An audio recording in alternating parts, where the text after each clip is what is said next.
essa agonia de estar focando em várias coisas ao mesmo tempo. No final, você não está focando em várias coisas ao mesmo tempo, porque foco é em uma única coisa. Você está se distraindo em várias coisas ao mesmo tempo. E o tal do superestimado modo multitarefa, ele não aumenta a sua performance, ele é um matador de desempenho, ele é um matador de performance.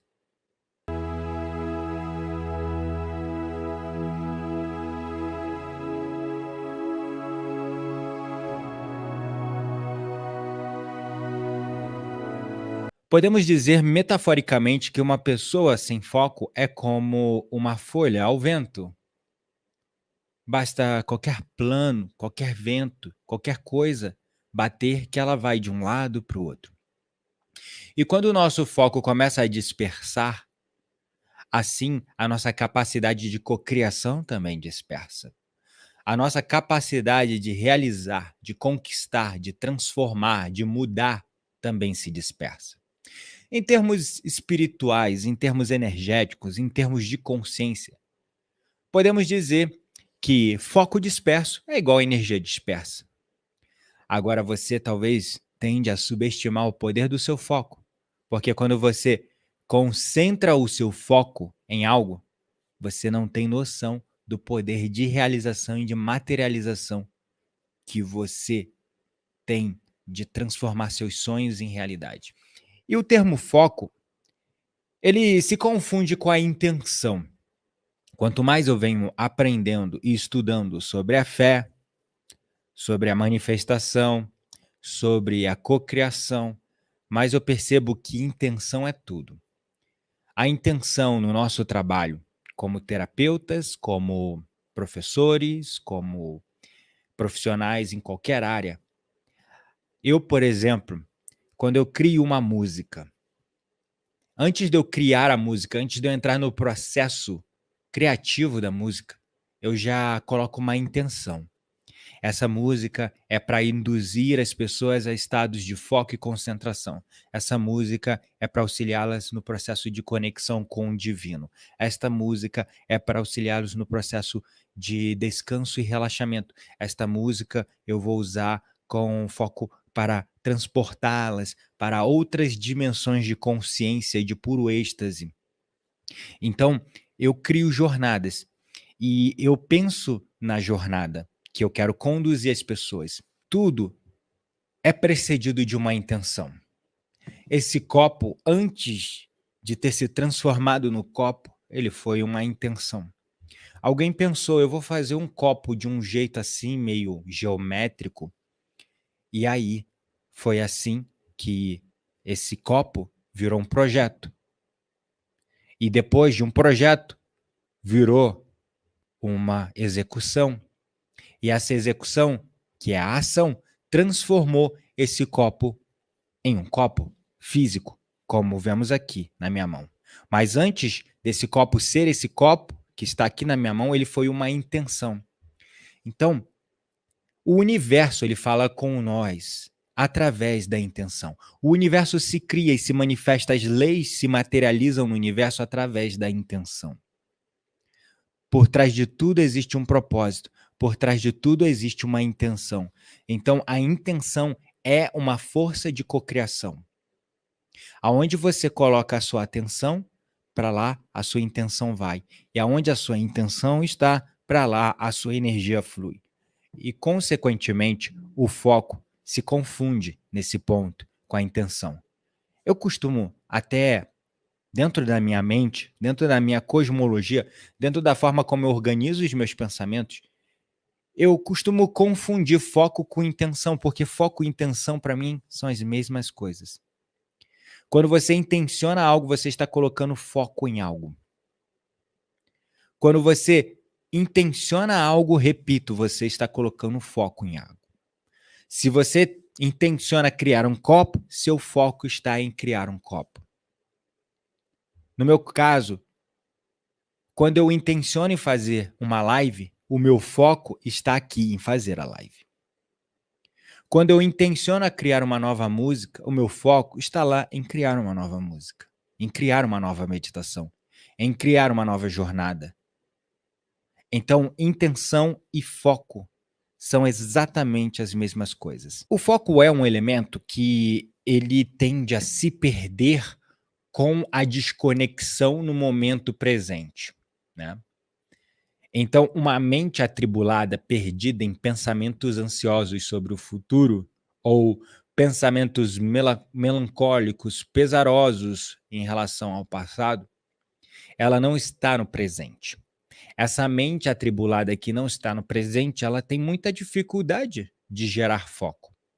Quem aqui, quando pensa em fazer algo num dia muito corrido e de repente se lembra de fazer outra coisa? Por exemplo, hoje um dia foi muito corrido, muito, muito corrido. E eu tive atendimento, eu tive live, eu tive aula, eu tive um monte de coisa. Tive que dar suporte também aos alunos. Uma pessoa me deu uma sugestão, gratidão, Cláudia Cipriano, ela me deu uma sugestão para renomear, colocar uma capa melhorzinha nas cartas de Cristo que foram publicadas no YouTube, já colocar elas numa forma mais fácil de achar, porque as pessoas estão tendo dificuldade de achar a sequência das cartas. Então, estava aqui, né, gastando um tempo, dedicando um tempo, investindo um tempo em renomear as cartas, colocá-las de uma forma lógica, com uma sequência, com uma capinha diferente, para facilitar as pessoas acharem as cartas nas redes sociais. Então, enfim, o dia foi bem corrido e eu me lembro, hoje de tarde, esse momento de falta de foco. Eu sentei aqui e pensei, eu tenho que fazer isso, tenho que fazer aquilo, tenho que fazer mais não sei o que, tenho que fazer mais não sei o que lá. Aí eu peguei e comecei a fazer uma coisa. Eu estava lavando louça e assistindo uma aula. E eu estava assistindo essa aula e lavando a louça, e na aula, no meio da aula, no meio da louça, eu lembrei que faltava fazer uma coisa aqui no computador. Parei lá no meio, vim fazer uma coisa no computador. E aí veio uma ansiedade, mas peraí, eu captei uma informação muito importante nessa aula que eu assisti hoje. Peraí, eu tenho que anotar, eu preciso anotar, botar aqui nos meus post-its aqui para eu lembrar. E aí, nisso que eu sentei, eu lembrei, não, mas eu tenho que renomear os vídeos das cartas de Cristo, fazer uma capa diferente, colocar uma coisa diferente, etc e tal. Gente, eu entrei num estado de ansiedade e de angústia, onde meu foco estava disperso em um monte de coisa que eu tinha que fazer, e no final eu não conseguia fazer nada. Então perceba como a falta de foco, a energia dispersa, e logo a sua capacidade de criar, de realizar, de executar fica limitada. Eu fiquei num estado que eu tô até sentindo um pouquinho ainda, porque eu confesso que eu ainda não terminei o que eu tinha me proposto a fazer. E ainda estou aqui com alguns trabalhos acumulados. E ainda estou sentindo aquela ansiedade de querer pegar e fazer. Mas nesses momentos, eu respiro fundo.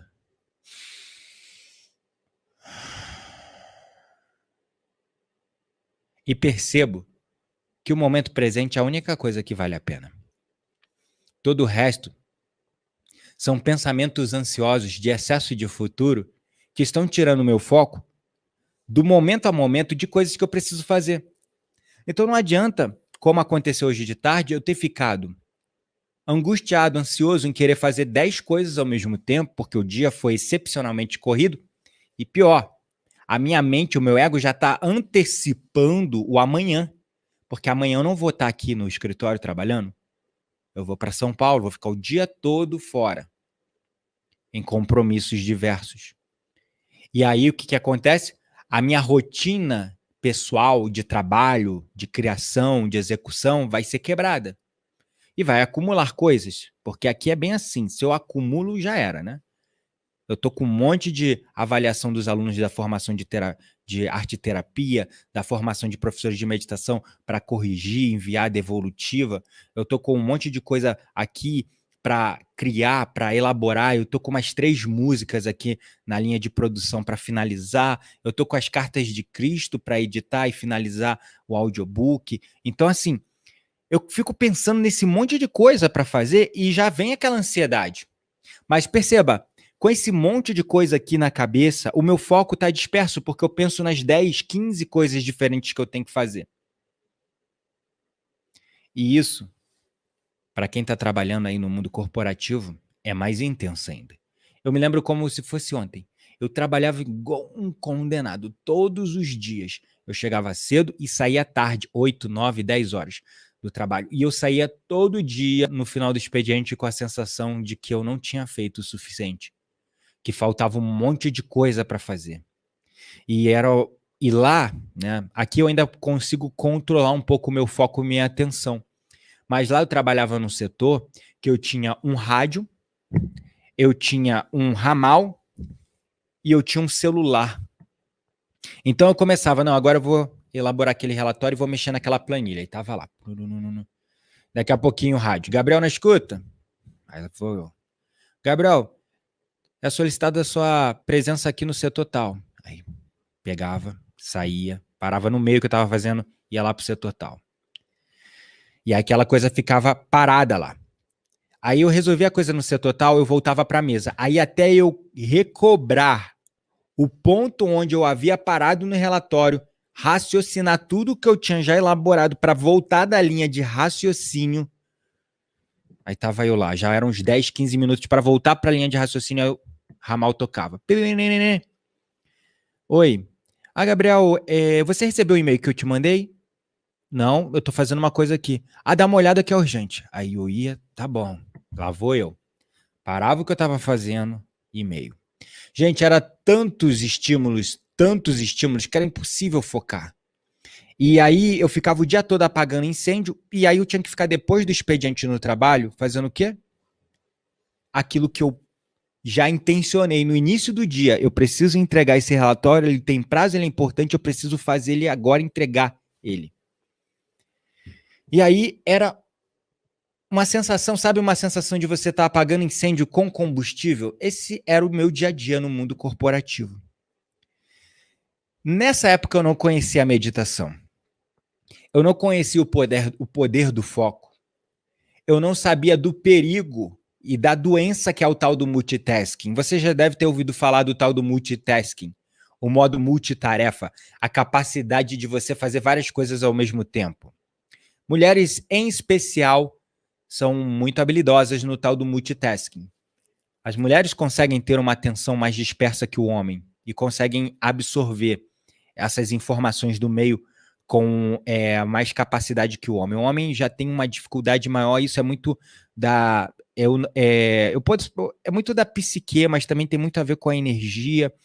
Enfim, é complexo, mas vocês, mulheres, já devem ter reparado que os seus maridos, seus companheiros têm um déficit de atenção maior do que o de vocês, né? Então, assim, em conceitos práticos, e como terapeuta eu vejo esses tipos de coisas todos os dias, geralmente as mulheres têm um foco maior que os homens no sentido de conseguir divergir, de espalhar sua atenção para mais de uma coisa. Porque a mulher, ela já veio de fábrica com um mecanismo de dar atenção e cuidar da prole, do bebê, da criança, ao mesmo tempo que está atento aos perigos do meio ao qual nós estávamos inseridos no passado. Então, esse mecanismo de sobrevivência da mulher está ao mesmo tempo amamentando, cuidando da criança, brincando com a criança, aqui com as antenas, a intuição, a capacidade de absorção de conhecimento expandido para notar os perigos da selva, os perigos ao nosso redor. E isso foi um mecanismo de sobrevivência primitivo, mas que foi se postergando conforme fomos evoluindo. Então a mulher ainda carrega com ela essa característica e essa capacidade de focar em mais de uma coisa ao mesmo tempo. Enquanto que o homem, como caçador, durante milhares e milhares de anos, ele tinha que colocar o foco dele numa única coisa. Porque se ele estava caçando um mamute, ele tinha que perseguir aquele mamute por quilômetros e quilômetros e quilômetros de distância. Se ele estava caçando qualquer outro tipo de animal, ele tinha que ficar ali espreitando, seguindo, com paciência e foco, atenção, muito cuidado para não fazer barulho, atenção para não ficar na direção do vento e o animal sentir o cheiro. Então, o mecanismo de sobrevivência do homem foi direcionado ao foco. enquanto que o mecanismo de sobrevivência da mulher foi direcionado à capacidade de dispersar o foco para captar mais informações e volta para a proteção da sua criança e de si mesmo. Então, por isso que nós herdamos desses mecanismos de sobrevivência essa capacidade. Os homens com esse foco um pouco mais restrito e limitado, e a mulher com essa capacidade de dispersar mais o foco e de absorver mais estímulos e informações ao seu redor do que o homem consegue processar sozinho. E isso é curioso porque também essa capacidade gera, às vezes, muita discussão entre casais. Quem aqui já não teve algum tipo de discussão, ou no mínimo um conflito, uma briguinha com o seu companheiro ou a sua companheira por conta desse foco disperso, né? Porque aqui em casa, exemplos básicos, tá? E aí vocês vão se identificar com seus exemplos aí. Quando eu tô vendo uma coisa, gente, eu tô vendo uma coisa e meu foco tá naquela coisa. E a minha mulher, ela tá vendo aquela coisa, mas ela ainda consegue filosofar sobre aquela coisa. Ela ainda consegue tecer comentários e querer discutir sobre aquela coisa enquanto ainda está absorvendo conhecimento e informação daquilo. Então isso se replica aí quando a gente está sentado juntos lendo um audiobook, quando nós estamos sentados juntos vendo um documentário, um filme ou assistindo alguma aula. Eu tô ali com o meu foco ali, concentradaço, captando a informação e tal, tô ouvindo ali. Aí a minha mulher chega e fala, não, mas é verdade, isso que ela tá falando, se aplicar não sei o que lá. Pronto, meu foco saiu. Eu não consegui ouvir mais nada do que estava acontecendo lá na aula, no audiobook, ou o que seja, e o meu foco foi todo para ela. E o meu foco foi todo para ela. E aí, aí eu sempre falo, amor, peraí, calma, deixa eu dar pause. No começo era assim, eu dava pause, aí eu, sim, amor. Aí ela, pra que tu tá parando? Continua. Aí eu, não, é que eu não consigo prestar atenção em duas coisas. Ah, não é possível. Não é possível. Como você não consegue prestar atenção em duas coisas? Aí eu voltava. Não, mas eu já vi isso aí. Como é que você conseguiu ver isso, assimilar esse conhecimento e falando ao mesmo tempo? Porque eu não consigo, eu preciso voltar desse pedaço para poder lembrar, para poder ouvir. E, por favor, não fale agora que eu preciso focar. Então, é esse tipo de conflito que gera em casais, essa coisa do foco diferenciado do homem e da mulher. Mas, no entanto, eu quero trazer para vocês a consciência para uma coisa muito importante. Se vocês repararem, também existe uma outra característica quase que inata, mas é uma característica não natural, tá? Onde geralmente as mulheres são mais ansiosas, elas são mais suscetíveis à ansiedade do que os homens. Aí que tá o perigo. Essa é uma capacidade que vocês têm, mulheres, louvável, de conseguir dispersar o foco de vocês em mais de uma coisa. Enquanto que nós, homens, por conta dessa herança dos mecanismos de sobrevivência que nós tivemos, nós não conseguimos. Nós só conseguimos focar em uma coisa de cada vez. E com isso, nós, homens, não estou falando que nós somos, como eu poderia dizer, invulneráveis. Nós não somos invulneráveis à ansiedade, eu não estou falando isso. Mas se você reparar, e estatisticamente falando, os quadros de ansiedade se apresentam proporcionalmente mais nas mulheres do que nos homens. Então, essa capacidade de multitasking, de modo multitarefa, de foco disperso da mulher, acaba tornando ela mais suscetível à ansiedade. Porque acaba tendo aquela cobrança dos papéis do masculino, de uma sociedade machista, onde a mulher tem que cuidar da casa, fazer comida, trabalhar e ainda cuidar de filho. Então, olha como essa herança do multitasking que veio lá do ancestral se repete até hoje. Por isso que essa capacidade feminina de focar em mais de uma coisa, ela perpetua-se ao longo da história.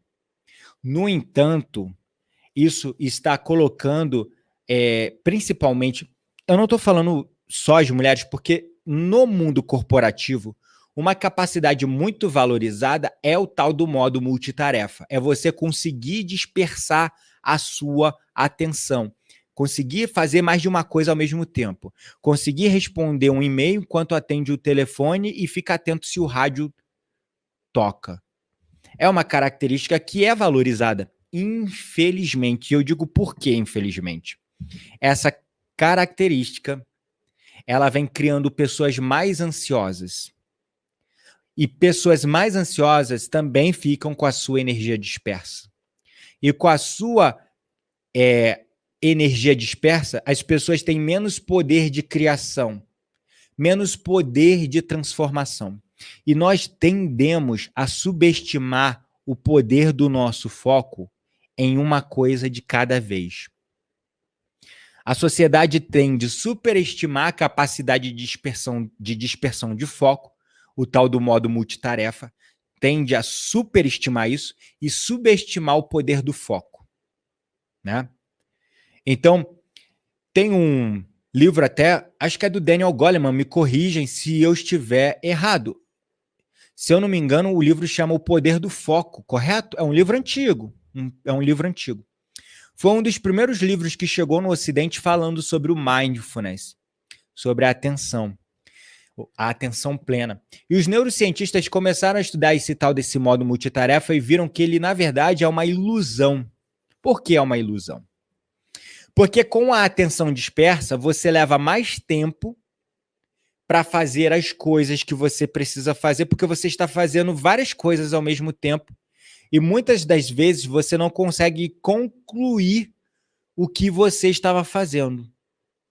E você deixa os trabalhos sem conclusão e a tendência, segundo os estudos, a tendência é você cometer mais erros, porque você está com a sua atenção focada em várias coisas e fazendo várias coisas.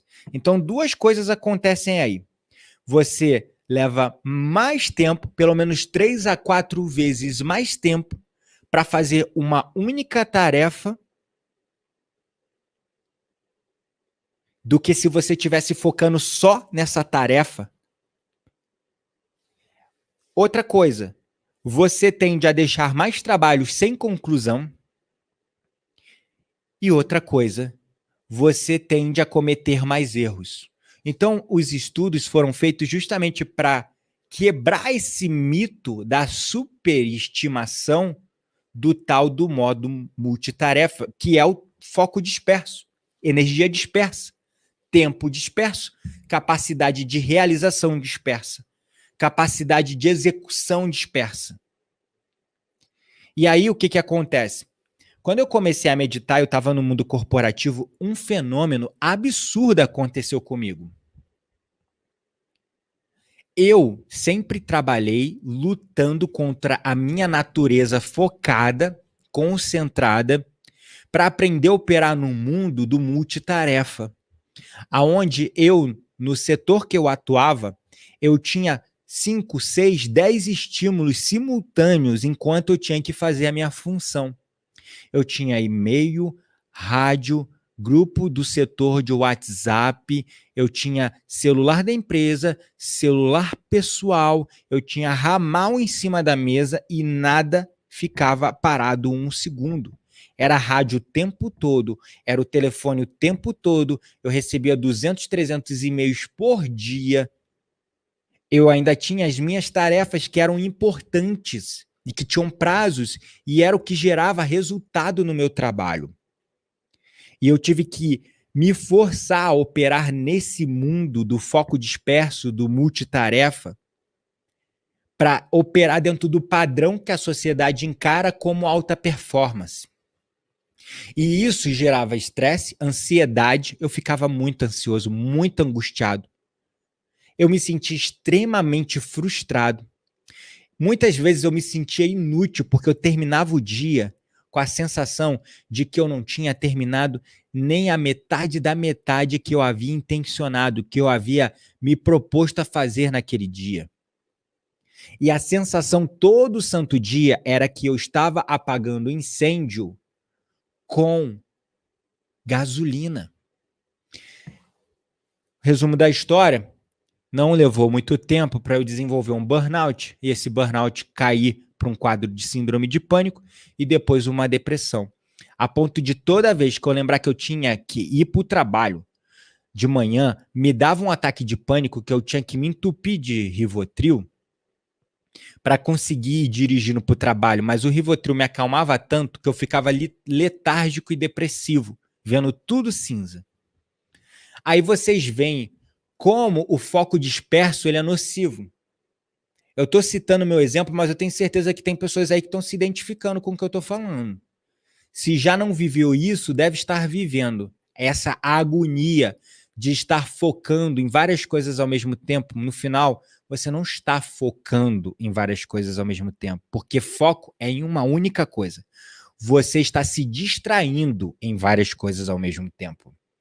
E o tal do superestimado modo multitarefa, ele não aumenta a sua performance, ele é um matador de desempenho, ele é um matador de performance. Mas a cultura do mundo corporativo é diferente, está mudando muito, muito. A neurociência está trazendo para dentro das empresas conceitos como mindfulness, inteligência emocional. O Daniel Goleman publicou esse livro, O Poder do Foco, acho que foi em 94 ou 2000 e pouco, eu não lembro. É um livro antigo, né? Foi o livro que lançou ele como um grande nome na literatura de autodesenvolvimento, né? De desenvolvimento pessoal. E ele vem sendo parafraseado e repetido hoje cada vez mais no mundo corporativo. Então, com isso, o que eu quero trazer para vocês é essa consciência de como o seu foco ele é importante e como ele tem poder.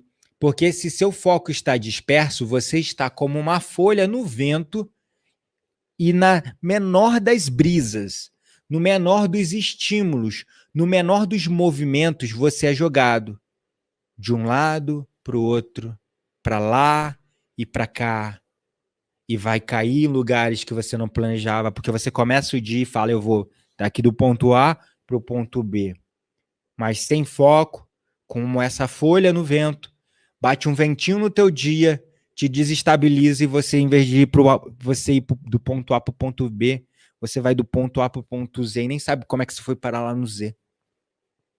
E você vai se levando e se deixando levar pelo calor, né? O calor do momento vai se deixando se levar pelo momento das demandas, das prioridades dos outros que não são suas. E aí a meditação vem como essa ferramenta para te ajudar a recuperar, a reviver o foco perdido. Porque conforme a nossa mente ela foi desenvolvida, ela possui diferentes níveis de consciência. Nós temos os principais níveis de consciência, são os níveis de consciência de ondas delta, que é quando você está em estado de sono profundo, ondas teta, que é aquele estado de sono REM, onde você se lembra dos seus sonhos, e também é um estado de relaxamento entre o processo de... Sabe aquele momento fugaz, que você começa a adormecer, você sente seu corpo relaxando, ele às vezes até dá uns espasmos, e você apaga esse limiar, ele é a transição entre ondas alfa e teta. As ondas alfa são as ondas de consciência, as ondas cerebrais do estado de relaxamento. E daí vem as ondas beta, que são as ondas de vigília, do momento acordado. As ondas beta ali, a partir de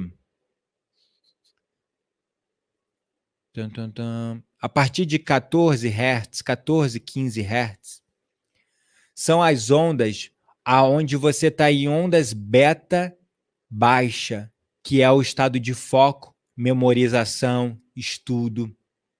Só que conforme vão jogando coisas no seu prato e os estímulos ao longo do dia vão acontecendo, e você se lembra das 1000 coisas que você tem que fazer e te dá aquela agonia que você pensa, uau, quanta coisa atrasada que eu preciso fazer para ontem e agora por onde eu começo? Aí começa daquela ansiedade, você começa a fazer tudo ao mesmo tempo e telefone toca e gente chama e não sei o que, e filho grita e blá blá blá. E as pessoas estão sofrendo ainda mais com esse tal desse modo multitarefa, né, com o lockdown, quem começou a trabalhar home office, porque quem tem filho em casa sabe o pandemônio que é trabalhar, reunião e filho querendo atenção e brincando e fazendo arte em casa, porque as crianças não estavam na escola. Então, quando começa a acontecer esse monte de estímulo, você sai de ondas beta para ondas beta média. Essas ondas beta média são as ondas de ansiedade, confusão mental, angústia, sensação de confusão, de estar perdido, sem saber para onde ir, para onde começar, o que fazer, fazendo um monte de coisa ao mesmo tempo. Então, por que eu estou falando das ondas e dessas frequências? Porque nós estamos predominantemente operando em ondas beta. Em ondas beta, predominantemente em ondas beta média. Com tantos estímulos, é rede social, é telefone, é isso, é aquilo, é marido, é criança, é carro, e você fazendo um monte de coisa ao mesmo tempo com a sua atenção, você está ali predominante em ondas beta média. Aí você pensa, mas eu sou uma pessoa tão calma, eu não sinto ansiedade. Vai ficando aí nessas ondas beta média, no modo multitarefa por muito tempo. Primeiro de tudo, você está drenando o seu poder de foco e concentração. Você está drenando a sua energia. Segundo, que com o tempo, teu cérebro vai ficar tão bom em ficar nessas ondas beta-média, quando você vê, você vai estar com ansiedade crônica, síndrome do pensamento acelerado. E aí, o que vai acontecer? Você vai viver nesse estado de angústia, de ansiedade. A meditação, ela promoveu um milagre na minha vida. Sério, um milagre na minha vida. Não vou mentir para vocês. Eu era essa pessoa, no estado constante de confusão mental, pensando nas mil coisas que eu tinha que fazer, naquele estado de ansiedade crônica e tomando remédio calmante para diminuir o pânico, diminuir a ansiedade. E aí, com isso, claro, fiquei sem energia, porque os remédios são calmantes fortes, então começou a vir a tal da depressão. E eu naquele estado, sem saber como fazer. E aí eu comecei a meditar. Uau! Com 10 dias de meditação, isso para mim, tem pessoas que precisam de um pouquinho mais de tempo, tem pessoas que precisam de menos. Com 10 dias de meditação, eu comecei a ter uma clareza mental tão grande. Isso foi o meu primeiro impacto, foi em performance no trabalho. Foi em capacidade de foco e concentração. Depois veio os outros benefícios que eu continuo aferindo até hoje, né? Porque aí tu vai chegando em estágios mais aprofundados no mergulho na meditação, que aí você vai desenvolvendo habilidades mediúnicas, capacidades extrasensoriais, conexão com fontes de inspiração de todo o ser. E aí a jornada não para, né? Que quanto mais tu medita, mais tu vai evoluindo. Mas os primeiros impactos na minha vida da meditação, antes de qualquer coisa voltada à consciência, espiritualidade e energia, e esse eu divinizado, potencial ilimitado que temos aqui dentro de nós, o primeiro impacto foi na minha performance no trabalho. Eu comecei a ter uma clareza mental muito grande, eu comecei a ter capacidade de priorizar as coisas. Eu chegava no início do dia e já pensava assim, o que é prioridade para o meu trabalho? Para o que eu sou pago?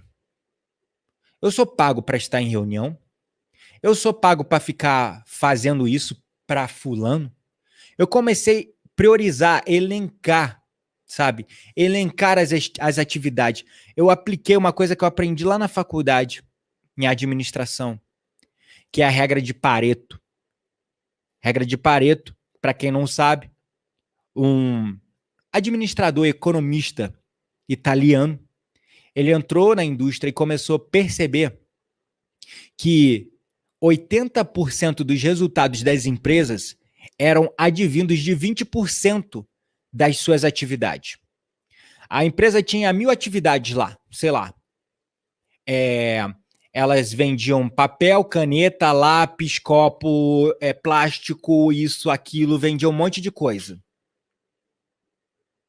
mas 80% dos lucros da empresa vinha apenas de 20% dessas coisas, vinha só do lápis e da caneta. Então, aqueles 20%, ele gerava 80% dos lucros da empresa. Aí ele começou a estudar isso também dentro das tarefas. Ele começou a perceber padrões. E aí nasceu a tal da regra de Pareto, que vocês já devem ter ouvido, principalmente quem trabalha no mundo corporativo, quem já trabalhou com gestão de qualidade, ou já trabalhou em indústria com produção, ou administração, já ouviu falar, contabilidade, financeiro, já devem ter ouvido falar da regra de Pareto. Ou seja, 20% do que nós fazemos é o que gera 80% dos nossos resultados. Todo o resto é complexidade que a gente vai adicionando ao nosso dia, às nossas tarefas, que não geram resultado. E aí, o que acontece? Toda essa complexidade que você vai adicionando vai te gerando uma confusão mental, vai tirando a tua clareza e você vai perdendo o foco do que realmente gera resultado no teu trabalho, pelo que a gente te fez se destacar. Aí eu comecei a aplicar essa regra de Pareto para mim, na minha vida. A meditação me ajudou, ela me deu tanta clareza. Primeira sensação que ela me deu era, primeiro, ela me deu um foco, uma concentração, que eu já começava o dia, pegava aquelas coisas que eu precisava fazer e eu fazia muito rápido. E aí começou a sobrar tempo no meu dia. Começou a sobrar tempo. Eu comecei a também falar não para coisas que não eram do meu trabalho. Eu comecei a ter muita clareza e perceber que tinha um monte de coisa que não era a minha atribuição. Eu comecei a aprender a dizer não. Eu comecei a ver o que era realmente prioridade nas tarefas que eu fazia. Eu comecei a elencar prioridades. E também comecei a perceber que todo o resto era acessório. E complexidade não era produtividade, não era resultado. Comecei também a perceber uma coisa que eu nunca tinha prestado atenção, de como eu conseguia executar as coisas em bem menos tempo quando eu fazia uma coisa de cada vez. Eu pegava uma coisa de cada vez e eu levava muito menos tempo quando eu fazia aquela coisa de cada vez, ao invés de ficar fazendo 1000 coisas ao mesmo tempo. E aí também percebi que eu errava menos, porque eu gastava muito tempo com retrabalho. Eu fazia os relatórios, fazia as coisas, às vezes tinha alguns erros, tinham que voltar para mim para eu corrigir. Às vezes tinha um procedimento que eu tinha que elaborar, eu elaborava o procedimento fazendo 1000 coisas ao mesmo tempo. Esquecia de colocar um monte de coisa no procedimento, em ata, em relatório, e aí depois voltava para mim, Gabriel, ficou faltando não sei o que, tem que corrigir. E eu percebi que eu estava gastando muito tempo também com retrabalho, porque como eu estava fazendo 1000 coisas ao mesmo tempo, a margem de erro era maior. Eu também comecei a perceber uma coisa que eu nunca tinha percebido. Quando eu focava numa coisa de cada vez, eu conseguia terminar o que eu começava. E aí eu chegava assim na primeira parte do dia, depois de meio-dia, depois do almoço, eu já não tinha mais nada para fazer, porque eu já tinha terminado tudo e começou a sobrar mais tempo. Aí sim, quando eu abandonei a tal da ilusão do modo multitarefa, quando eu comecei a trabalhar de forma mais focada, eu me transformei numa máquina de cocriação, numa máquina de realização, de execução e de conclusão. Aí eu comecei a entender o tal do poder do foco. Eu comecei a entender o tal do poder do foco na prática.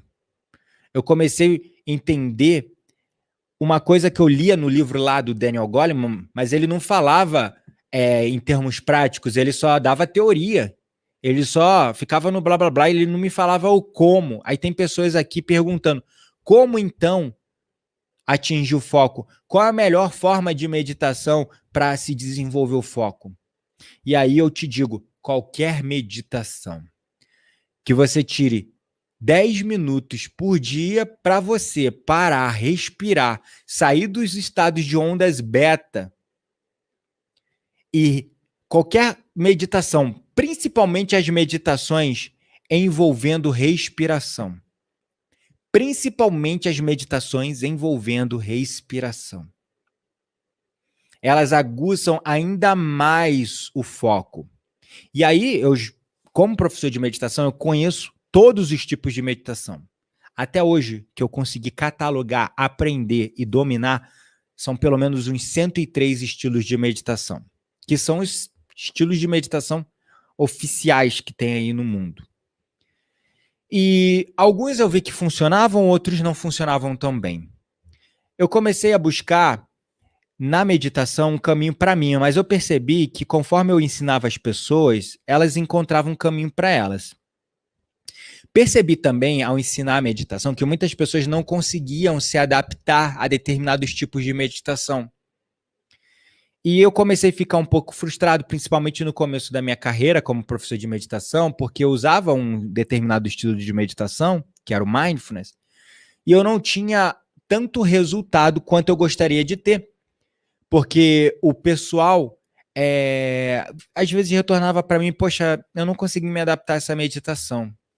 Eu não consegui me adaptar a essa meditação. E aí eu comecei a expandir ainda mais os meus horizontes a aprender sobre diferentes meditações. Até que eu caí no Breathworks, que são as técnicas de respiração, e conheci várias delas. Wim Hof Method, respiração transformacional, rebirthing, que é o renascimento, holotrópica, fui conhecendo vários estilos, fui fazendo formação, daí eu caí no Soma Awakening. E, nossa, comecei comigo, e eu vi, uau, com 5, 10 minutos respirando ali no ritmo da batida de músicas específicas, com frequências e ritmos específicos e técnicas específicas, eu conectava rápido e saía do estado de ansiedade e ficava num estado mais solto, mais mergulhado dentro de mim mesmo, mas sem controle, sabe? Solto, liberto, entregue para o universo vir e trabalhar dentro de mim. A questão do foco eu já tinha conseguido desenvolver há muito tempo com a meditação, mas depois eu comecei a ensinar as pessoas. E eu comecei a perceber no relato das pessoas, uau, eu só consigo meditar com as suas meditações. Eu já tentei meditar com tudo que é estilo de meditação, mas eu só consegui meditar com você. Eu nunca consegui meditar com nenhuma outra técnica. Um estilo de meditação que funciona para todos. Por quê? Nós combinamos todos os tipos de estímulo. Eu costumo chamar que é uma meditação multidimensional. Por que multidimensional? A gente não foca em apenas um aspecto da psique ou do corpo humano, a gente foca em todos. A gente usa a música, que estimula a audição, a música específica com melodias e harmonias, melodias que tocam o coração, harmonias que elevam a alma. Junto dessas músicas carregam frequências, vibrações específicas que empurram suas ondas cerebrais para estados alterados, específicos de consciência. Então, a gente geralmente tira as pessoas de beta, que é o estado de frequência mais comum, e joga as pessoas em ondas alfa, teta, gama, dependendo do tipo de meditação. Se a pessoa quer desenvolver mais foco, concentração, o tipo de frequências que a gente gosta de usar é ondas alfa, né? Ondas alfa. Então, quando a gente percebe, né, isso, e daí tem 3 estímulos aí, né? Música, melodia, harmonia, frequência e vibração. Não parou por aí, porque aí tem pessoas que são mais auditivas, mas tem outras que são mais sinestésicas, e essas pessoas sinestésicas que gostam de mexer, de meter a mão, de fazer, de se movimentar, como a gente convida elas a mergulhar profundamente? Aí vem a respiração. Quando você respira no ritmo da batida da música, em frequências específicas, cada ritmo ele induz um estado fisiológico de ser. Então, se a gente quer induzir ao êxtase, a gente usa respirações aceleradas. Se a gente quer conectar a pessoa com o divino, a gente usa um tipo de respiração intermediário ali, entre o acelerado e o lento, né? Um ritmo intermediário, mediano.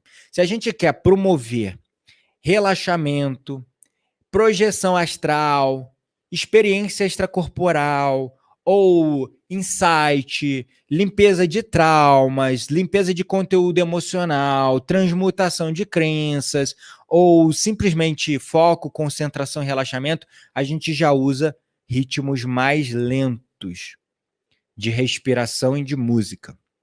E não para por aí, continua. Existem outros elementos dentro da técnica, que nós estimulamos a energia sexual, que nós estimulamos o treinamento hipóxico intermitente, que nós estimulamos o estado de hipóxia, e nós vamos estimulando vários elementos diversos, usando também visualizações, que eu nem chamo de visualização guiada, nós chamamos de imaginação guiada. Visualização guiada é assim, gente. Imagine uma luz rosa brilhando no seu coração. Sinta essa luz rosa brilhando no seu coração. Isso é visualização guiada. Imagine caminhando numa praia onde você vê coqueiros lindos, a areia macia, fofa, branca, brilhante, o mar límpido, azul, com o sol vermelho no ar e nuvens brancas como cordeirinhos e o céu azul de brigadeiro. Isso é a visualização. Eu estou preenchendo todas as lacunas para você. E quando eu preencho todas as lacunas para você, eu deixo o teu foco disperso.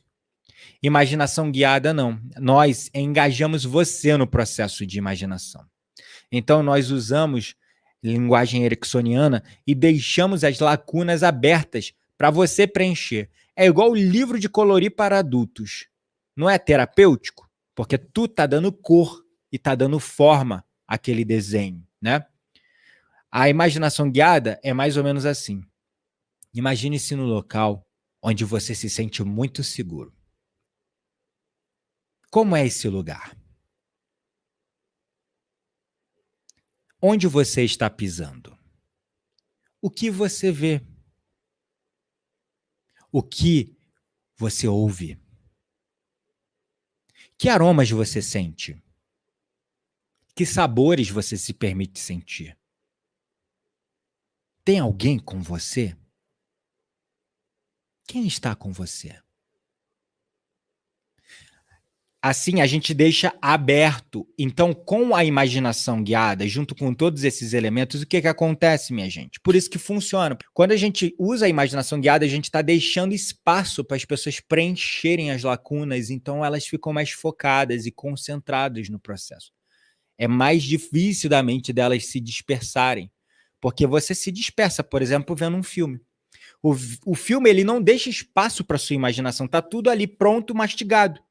Então, às vezes, você está vendo o filme e mexendo no celular ao mesmo tempo, porque tá todas essas lacunas preenchidas. Você só tem que enxergar, só olhar e só absorver. Não tem nada, não tem um processo ativo onde você se engaja naquilo, naquele movimento, naquela coisa. Não tem uma interação com aquele cenário.